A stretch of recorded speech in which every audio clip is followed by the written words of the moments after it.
don't have enough graduates. I said, well, then double it. Double it. Well, we don't have enough space. Find the space. It's a big state. And they got it done. And I speak at all the graduations. So yes, I will now go to 4 graduations a year instead of 2, but I'm proud to do that. And we've also increased the head count by 750 positions and are truly promoting the very best and the very brightest within our ranks. And today, Superintendent James will announce the promotion of 9 troopers from the ranks of captain to lieutenant colonel. And one of them is Lieutenant Trinae Young, who is with us here today. Can you wave your hand? There she is, there she is. With her promotion, Lieutenant Young becomes the very first African-American woman to hold the rank of captain within the New York State Police. Let's give her a round of applause.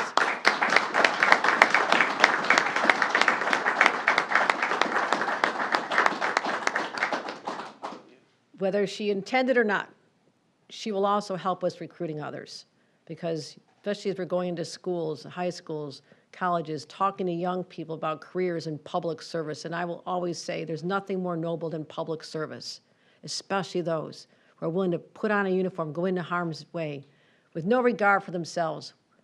They are the foundation of a safe society. All of you are part of that. And I want to thank them. Our police agencies are stronger when they reflect the diversity of the public they serve. And that's why 2 years ago we made our 30 by 30 pledge. And I said by 2030, which is creeping up on us, I want women to make up at least 30% of our state police recruit classes. And it's clear our superintendent is intentional and very committed to getting us there. So on behalf of all New Yorkers, I want to congratulate those being promoted. I thank you for your service from the past and going forward, and thank you once again for being part of the New York State, the finest we've ever had, our New York State Police, and I want to thank you for your service every single day. And with that, let me turn it over to a true public servant, someone I've gotten to know and have incredible confidence in his ability to lead this outstanding organization and make sure that we're doing everything we can to keep New Yorkers safe. Let me turn it over to Superintendent Stephen James. Thank you, Governor. All right, I just want to expand upon some of the initiatives that the Governor has mentioned. With regard to the seized vehicles that are in our impound lot, we did just take a visit. Luckily, the weather cooperated, so we were able to take a look out there. But I'll just give you an idea of what we have been initiating. So with the seized vehicles, the Troop G Violent Gang and Narcotics Enforcement Unit, VGNet, they currently have several vehicles here in our lot, and they're pending forfeiture. Those seizures, in majority, are out of the Capital District, and most of them deal with vehicles that were tied to illicit narcotics. Whether we've got the Ford F-150 back there, we've got other vehicles that have been tied into cases such as MDMA, the synthetic drug that is being perpetrated on the street, resulting in a B felony case. There's no shortage, whether it's a utility vehicle, passenger vehicle, or sports vehicle. We'll continue that initiative, what we started, and this is just a microcosm of what is going on throughout the state. If you were to visit the various troop headquarters, you would likely, find the same as far as recovered evidence. With regard to the gun arrests, what is depicted here before you are just a fraction of some of what was recovered. As the Governor said, the recent case just transpired this Friday. But from the onset, certainly I want to express my appreciation to the Department of Environmental Conservation Commissioner Bezos. Your support and camaraderie and interagency cooperation is greatly appreciated, and for all of your staff that participated. So with this particular case, basically Friday, June 1st, basically it was stemming from a firearms complaint. Our partner agencies reached out to our BCI, which led to contacting our Special Investigative Unit, which is the SIU. Search warrants were executed in Rensselaer and County and Albany County, and obviously it produces what you see before you today. The rifles, the AR-15s, the pistol, the jig components, and the counterfeit currency. The governor, certainly since I've been in position, the 3+ weeks, gave what our initiative ought to be. And this is just a small indication of what we look to replicate throughout the state and our initiation to combat crime, whether it be gangs, guns, organized retail theft, auto theft, counterterrorism, or any other set of circumstances that the governor lays upon us. We are up for the challenge. We are successful because of our interaction with other agency personnel, and we greatly appreciate that. And so, as the governor said, to do our job, it's really indication of staffing. So I'd like to really segue to discuss our staffing with regard to our recent promotions. It's oftentimes that those who are out in the field, the investigators and the troopers, do the work to recover a lot of this, but also our unsung heroes, in my estimation, are mid to upper level managers. So I just want to tell you that it gives me great pleasure to identify for you the ones who are going to be promoted who are ascending to higher ranks. I'll start off with mentioning Staff Inspector Michael Tenike to the rank of Assistant Deputy Superintendent, Counterterrorism. Give us a wave there, Mike. Major Vincent Lightcamp to the rank of Staff Inspector, Uniform, Field Command. Captain Andre Young, wherever you may be, okay, now like to the rank of Major on the Thruway, our New York State Thruway. Captain Ricky D. Williams to the rank of Major Employee Relations / HR / Recruitment, whether you knew it or not. You got all that. Thank you. You're welcome. Captain Jack P. Clancy, where you at, Jack? Congrats to the rank of Major at our State Police Academy, our Director of Training. And certainly the position that you hold is paramount because you're minting those newly formed members that are going to do the work from years to come. Lieutenant Trenae D. Young to the rank of Captain in the Bureau of Criminal Investigation. You'll be assigned to New York City. And to Lieutenant Maris Solner to the rank of Captain in the Employee Relations section. I applaud each of these newly promoted state police leaders. It's your training, your integrity, and your experience that got you here. And it will enable you to continue the mission and further display the finest traditions of the New York State Police. I offer you my heartfelt congratulations. If we give everyone them a round of applause. But I would be remiss if I didn't go further. So I would like to speak specifically to soon-to-be Captain Trenae Young. Trenae D. Young was born and raised in the Bronx, New York. She graduated from Lehman College with a bachelor's degree in political science, and she continued her education at John Jay, where she received a master's degree in criminal justice. She began her law enforcement career in 2007, and she entered the New York State Police Academy. After graduating from the academy, she spent most of her career working in northern Westchester County on the good old I-64.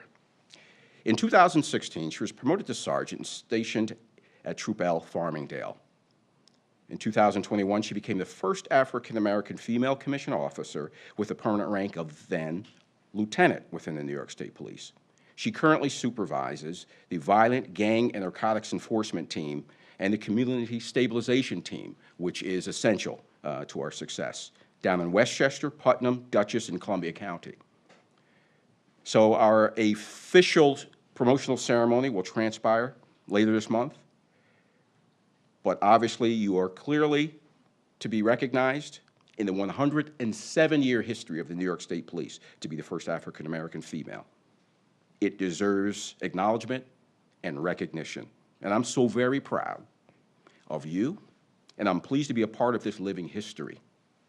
I'm confident that this young trailblazer, Trenae Young, you will be marking history in your life and for ours for some time to come. So congratulations, Trenae. Congratulations to all of our promotees. Keep up the proud tradition of success and excellence among the long gray line of the New York State Police. To all of you, a job well done. Thank you. Can you call them up? Yes.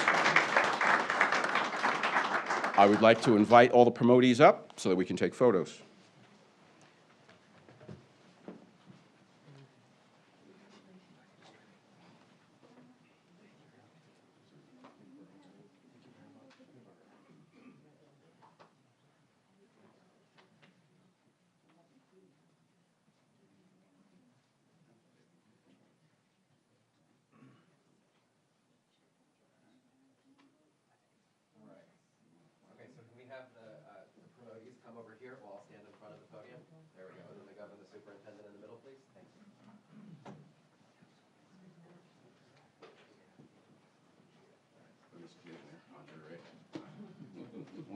You want to hang out with me?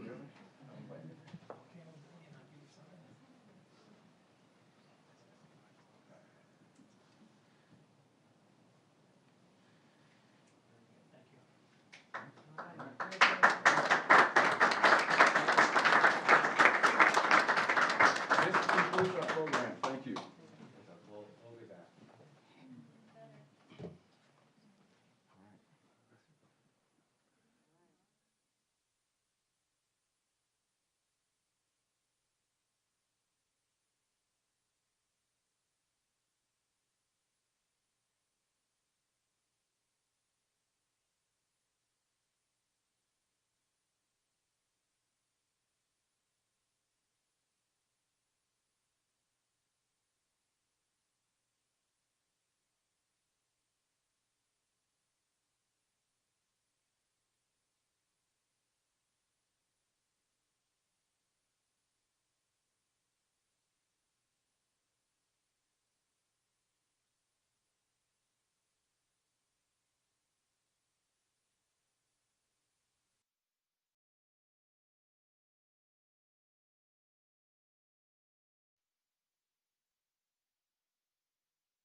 Just checking the microphone for everyone in the room. Mic test 1, 2, 3, 4. Cool.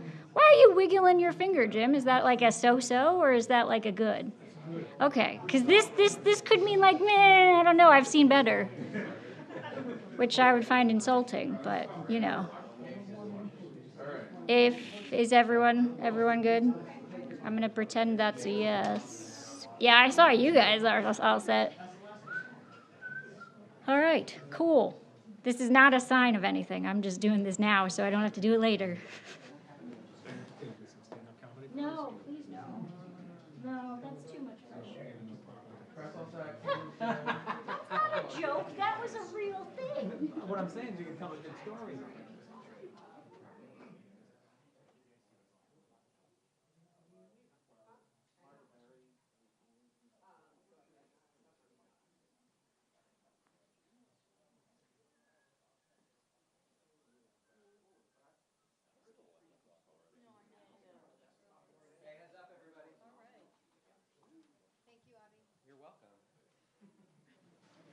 We're very polite today, aren't we? Thank you, Avi. We love Avi. He'll never bother me. Thank you for joining us today with some of these important announcements. Also, just to continually give New Yorkers an update on what is happening with our progress on fighting crime, something that is very much top of mind for many of them. So our statistics are trending in the right direction. If they weren't, I'd be telling you that as well to tell you what we're doing next. So we're not resting on our laurels. This is not a mission accomplished moment. It is simply saying this is where we are today. And then you still have major confiscations of weapons, very dangerous, threatening weapons that just occurred in the capital region a few days ago. And I thank the superintendent for helping us understand there's still danger out there. And also recognizing the promotions of a number of our state police and how proud we are of all of them here today. So happy to take any questions. Let's start with on topics on public safety. Jason? Governor, your victory over Lee Zeldin the last election was the smallest margin in 3 decades of any governor winning the seat. I wanted to ask, we know that like crime was a huge issue in that, especially among suburban voters. Is today's announcement in terms of that, do you feel like you've learned anything from that election from 2022? And is this kind of like a pivot so you want voters to understand that Democrats aren't soft on crime?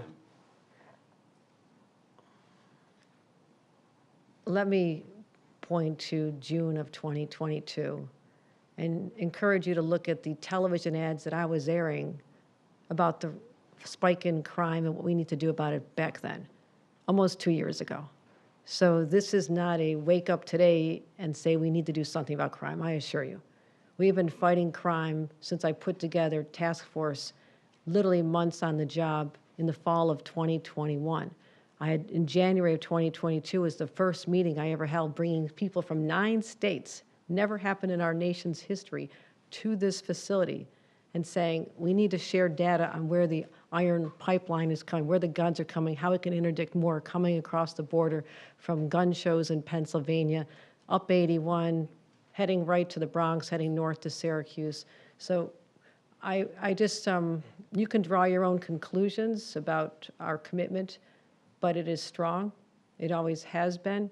It is not a new evolution at all.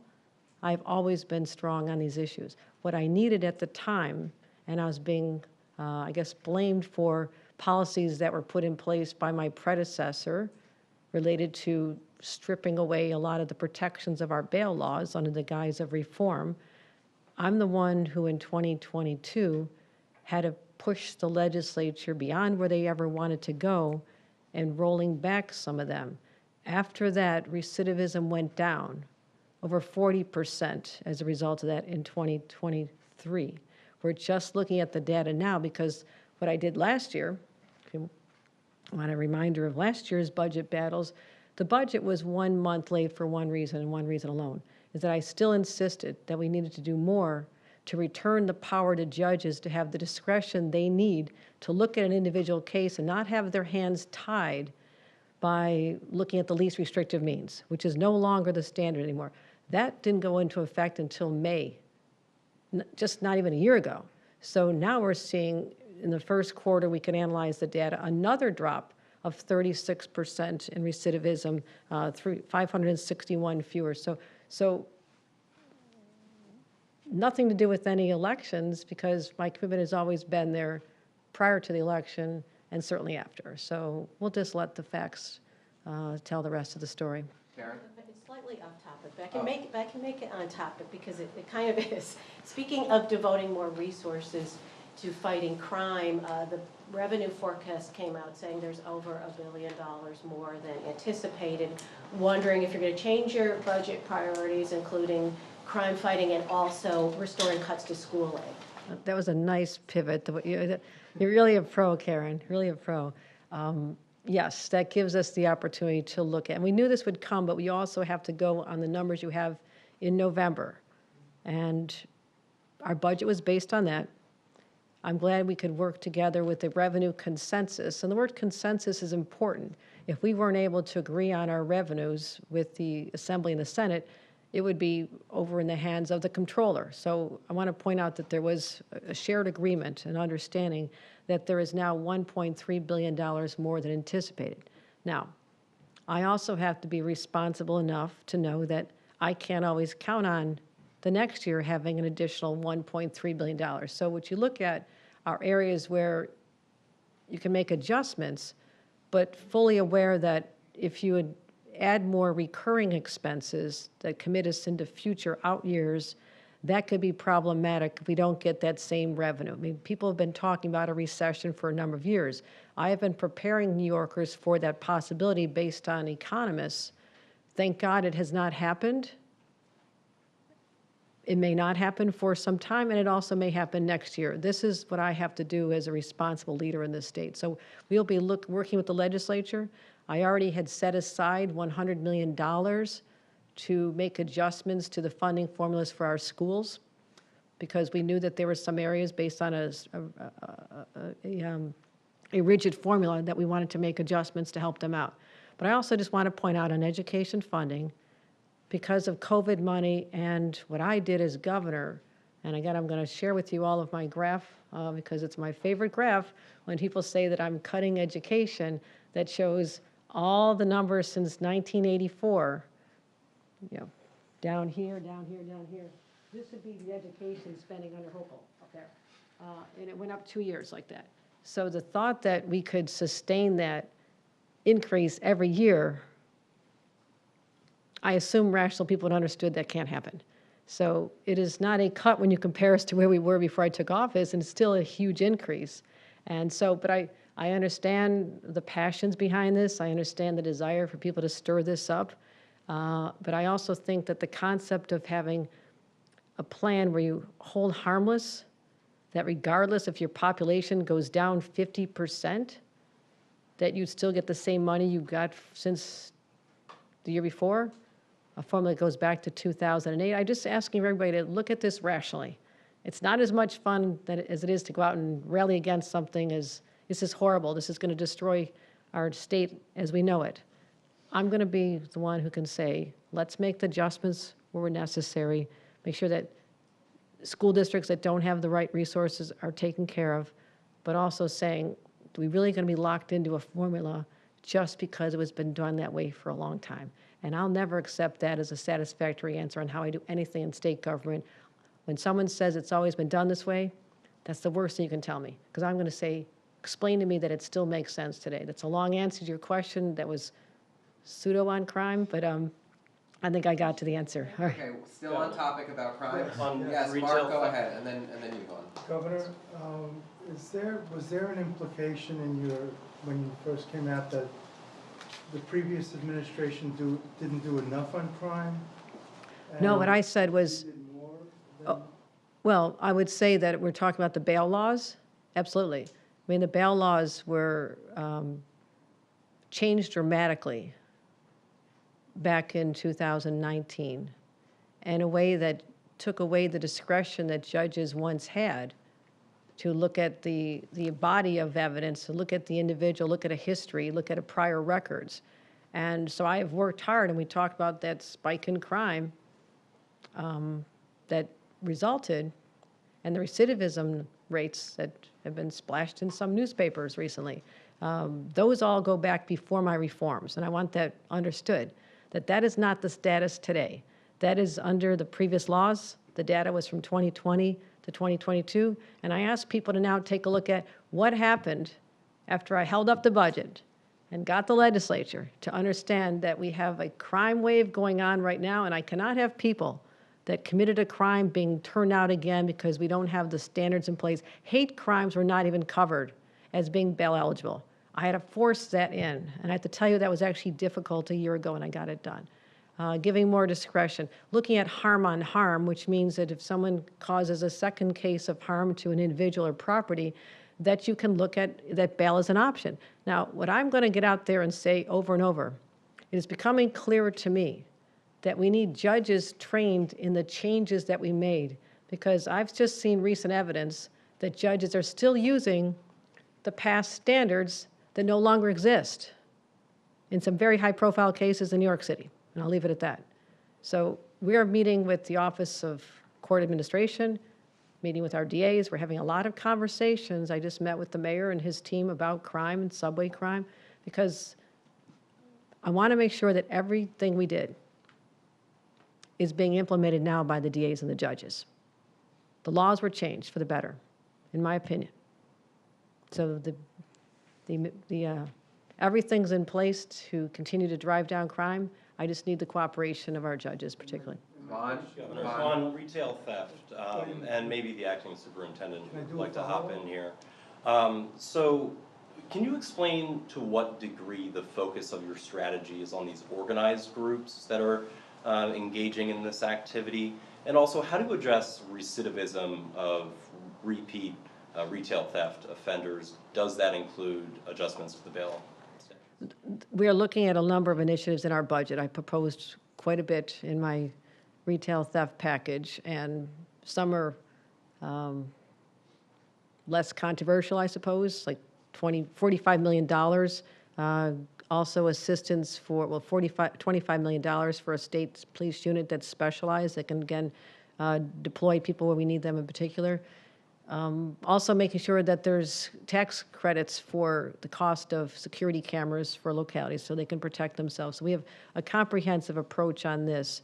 The organized crime, this is where we're working with the U.S. Attorney's offices, because these people are more likely to be using interstate commerce, going across state lines, especially when you're reselling the merchandise on platforms like eBay. This now gets out of just the jurisdiction of local governments, but also brings in the federal government. So we've had conversations about using federal laws as well. So there are so many different ways to hit this, but it has to stop. Just like we saw a spike in gun violence and people said it'll probably never go down, guess what? It went down. It went down. People thought that how do you get your arms around those thefts of vehicles, the Hyundais, the Kias, especially in our upstate cities? We got it down. We know how to do this. And the money, the resources, the intentional focus, the unrelenting questioning that I have every single week. I'm having meetings saying, okay, show me the numbers. Do we get down? How many people?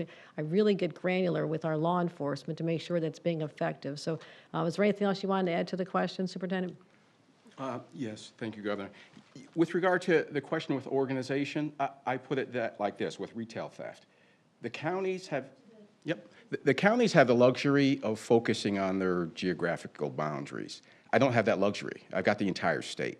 So with regard to organized retail theft, we will use intel, we'll do trend analysis, and we are sharing the information to other agencies so that we can bridge that gap in that regard. We are putting more resources on in the field.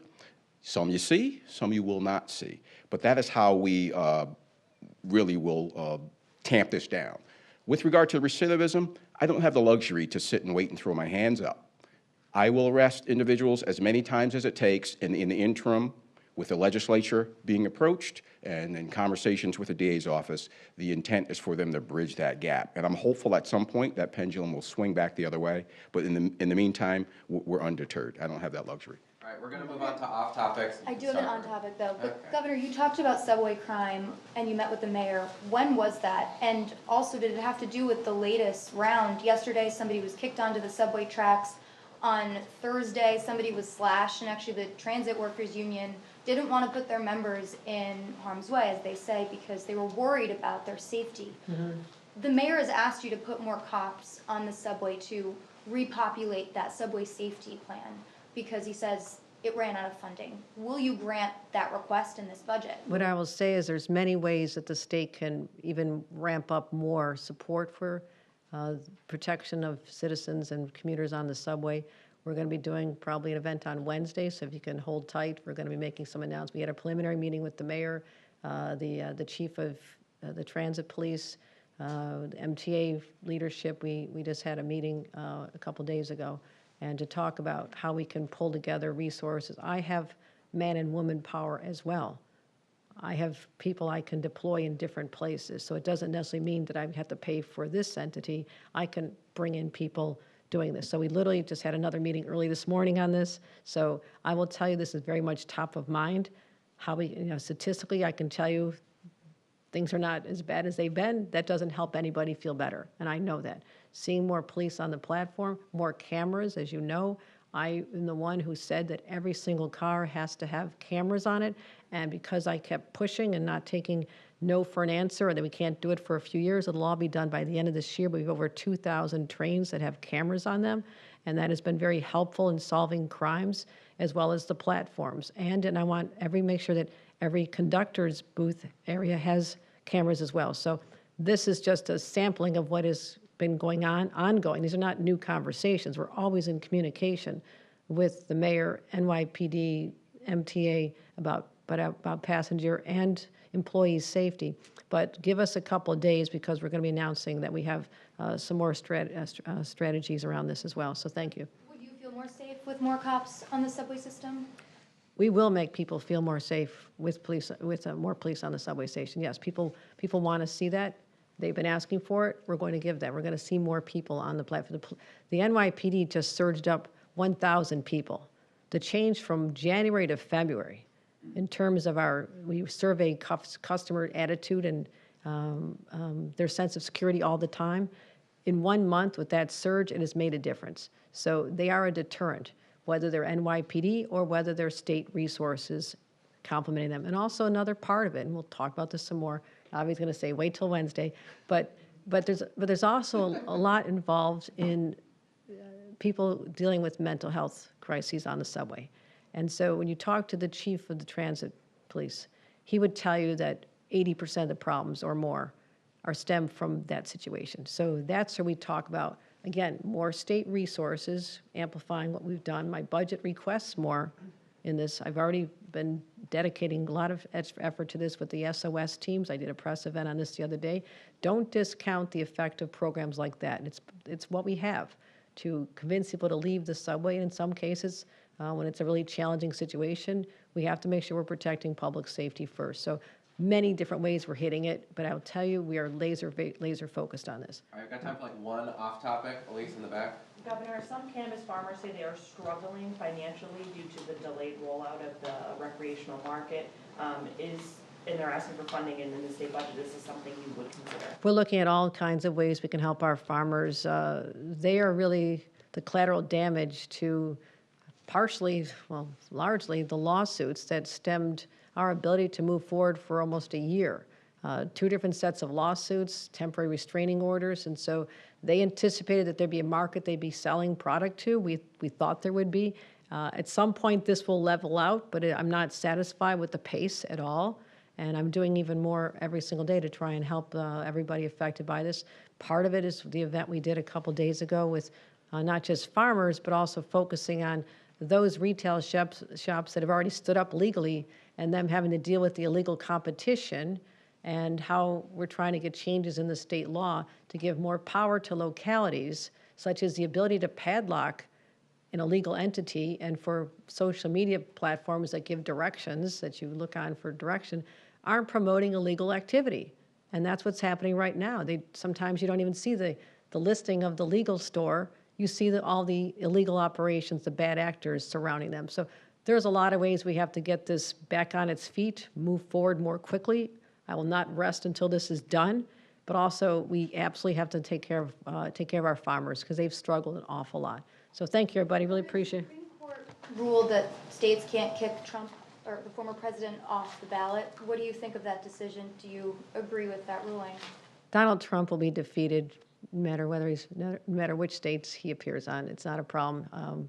I admire the states that stepped up to try to implement based on their constitution, what their reading of it, but it doesn't matter. It doesn't matter. Donald Trump will lose. Thank you.